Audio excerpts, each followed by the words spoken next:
Hello everybody, it's me again. Kalau masa karantina kalian pasti hobi nonton ya kan? Jadi aku mau rekomendasikan kalian film-film Prancis apa aja yang enak untuk ditonton.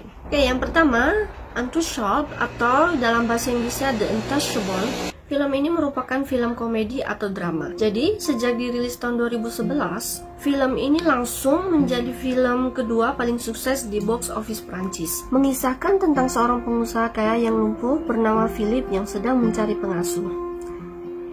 Tris, pria berkulit hitam yang sedang mencari pekerjaan pun berusaha melamar pekerjaan ini.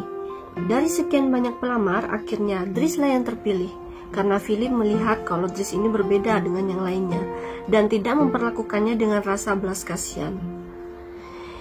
Dries yang kocak dan bertindak semaunya membuat kehidupan Philip semakin berwarna. Lama-kelamaan keduanya pun semakin dekat seperti sahabat, bukan lagi seperti majikan dan pelayan. Cerita ini tuh sederhana banget tapi enak banget untuk diikuti dan kadang itu mengharukan. Jadi kalian siap-siap tisu yang banyak ya di rumah. Jadi nggak salah kalau film ini tuh meraih berbagai nominasi penghargaan. Hors de Prix atau Priceless. Ada seorang cewek matre yang bernama Irene. Dia ini suka banget berpacaran dengan pria kaya raya untuk membiayai gaya hidup mewahnya. Saat dia menginap di hotel bersama pacarnya, dia nggak sengaja bertemu dengan Zion, seorang pelayan dan bartender. Namun Irene salah beranggapan bahwa Zion adalah orang kaya. Karena Irene tertarik dengannya, dia pun tidur dengannya satu malam dan pergi meninggalkannya begitu saja untuk kembali dengan pacar kayanya. 1 tahun kemudian, Irene dilamar oleh pacarnya itu di sebuah restoran dan tanpa sengaja dia bertemu lagi dengan Zion. Lalu diam-diam mereka tidur bersama lagi, tapi sayangnya ketahuan oleh tunangannya. Tunangannya pun memutuskan dia dan pergi meninggalkannya. Karena Irene sudah tidak punya pacar lagi, akhirnya dia pergi menemui Zion dan bilang kalau dia putus sama pacarnya demi Zion. Zion pun senang dan mereka kembali bercinta di hotel. Hingga paginya pelayan hotel memergoki Zion dan ketahuanlah siapa sebenarnya Zion yang hanyalah seorang pelayan di hotel tersebut. Irene pun kecewa dan pergi meninggalkannya. Namun Zion tidak menyerah begitu saja karena dia sudah terlanjur jatuh cinta dengannya. So, seperti yang kalian duga, film ini tuh kayaknya klise sekali ya, sudah bisa ditebak. Tapi karena pemerannya adalah Audrey Tautou, aku tuh suka banget sama artis ini. Dan aktingnya juga bagus, jadi apa salahnya kalau kalian nonton film ini. Oke, film ketiga yang aku rekomendasikan kali ini adalah film horor The Frontier, yang artinya perbatasan. Jadi film horor ini dirilis pada tahun 2007. Berawal dari kerusuhan yang terjadi di Paris pasca terpilihnya Presiden Prancis. Sekelompok geng jalanan yang terdiri dari 4 pemuda dan 1 wanita yang tengah hamil 3 bulan. Mereka memanfaatkan kekacauan untuk melakukan perampokan.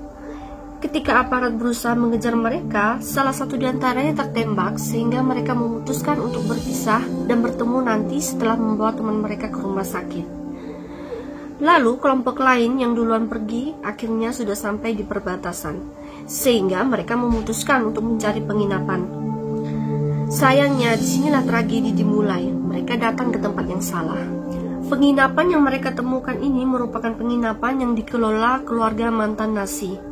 Mereka menganut kanibalisme dan sangat brutal. Di film horor yang satu ini aku rekomendasiin banget karena film ini seru dan sangat mendebarkan. Jadi kalau kalian mau nonton film horor ini, hati-hati dan siapkan jantung karena banyak banget adegan-adegan sadis di film ini.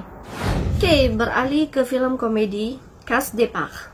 Jadi film ini menceritakan seorang pria yang bernama Rezi. Dia pergi menemui saudara tirinya. Mereka pergi bersama-sama untuk melihat ayah mereka yang sudah hampir mati. Namun sebelum meninggal, ayah mereka berkata kalau dia tidak mempunyai warisan apapun selain harta keluarga. Mereka mengira warisan itu sangat berharga seperti harta karun, tetapi itu hanyalah sertifikat pembebasan yang membebaskan nenek moyang mereka dari perbudakan. Mereka merobek-robeknya di depan bibi mereka. Bibi mereka yang melihat itu akhirnya sangat marah dan melemparkan mantra untuk mengirim mereka kembali ke abad 18, di mana mereka segera diambil dan dijual sebagai budak. Mereka harus membantu kakek nenek buyut mereka untuk bertemu dan jatuh cinta.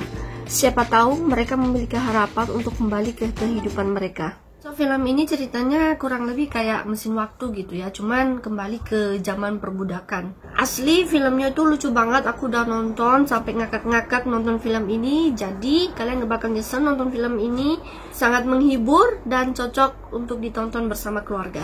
Oke, film terakhir yaitu film komedi juga, judulnya panjang banget. Qu'est-ce qu'on a fait au bon Dieu, artinya apa yang kami lakukan Tuhan. Tapi dalam versi Inggrisnya film ini tuh menjadi diartikan bad wedding. So, kembali ke ceritanya. Ada sepasang suami istri yang beragama Katolik, yaitu Claude dan Mary. Mereka mempunyai 4 orang anak perempuan. Ketiga anak mereka sudah menikah dengan imigran dengan etnis dan agama yang berbeda-beda, yaitu Arab, Chinese, dan Jewish. Mereka berharap anak bungsu mereka tidak mengikuti kakak-kakaknya dan bisa menemukan pasangan beragama Katolik agar bisa mengangkat martabat keluarga mereka. Suatu hari, anak bungsu mereka mengumumkan ingin menikah dengan seorang pria Katolik. Orang tuanya pun sangat senang mendengarnya. Namun, saat calon suami anaknya datang untuk berkenalan, mereka sangat terkejut karena dia adalah orang kulit hitam berasal dari Afrika. Mereka pun sangat kecewa dan berusaha menutup-nutupinya dari anak mereka. Namun semuanya tampak kacau ketika mereka bertemu dengan orang tua si calon suami anaknya yang ternyata juga rasis. Para orang tua pun bekerja sama untuk menggagalkan pernikahan anak-anak mereka.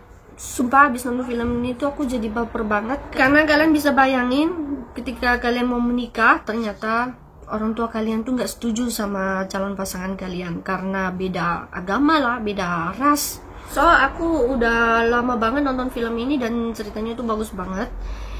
Karena film ini sangat sukses di pasaran, mereka pun membuat part yang kedua dan mereka baru aja rilis kalau nggak salah tahun kemarin, tapi aku belum nonton. Jadi kalau kalian udah habis nonton film ini, aku rekomendasiin kalian buat nonton part yang kedua. Jadi semua film-film yang udah aku rekomendasiin ke kalian, kira-kira film mana yang kalian udah tonton, dan share ke aku apakah kalian sependapat dan aku film itu sama bagusnya apa enggak. Aku juga lagi mau cari-cari film-film Perancis yang lain yang mungkin juga menarik dan bagus. Ya, hitung-hitung sambil buat belajar bahasa Perancis ya kan. Sekalian buat kalian yang kira-kira berminat untuk belajar bahasa Perancis, ini tuh peluang yang bagus untuk kalian. Siapa tahu kalian bisa ketemu jodoh kalian di Paris ya kan. So, terima kasih buat kalian yang udah nonton video aku. Kalian bisa komen di bawah buat kasih tahu aku film apa yang lain yang bagus untuk direkomendasi, oke? Sampai jumpa in my next video. Dadah.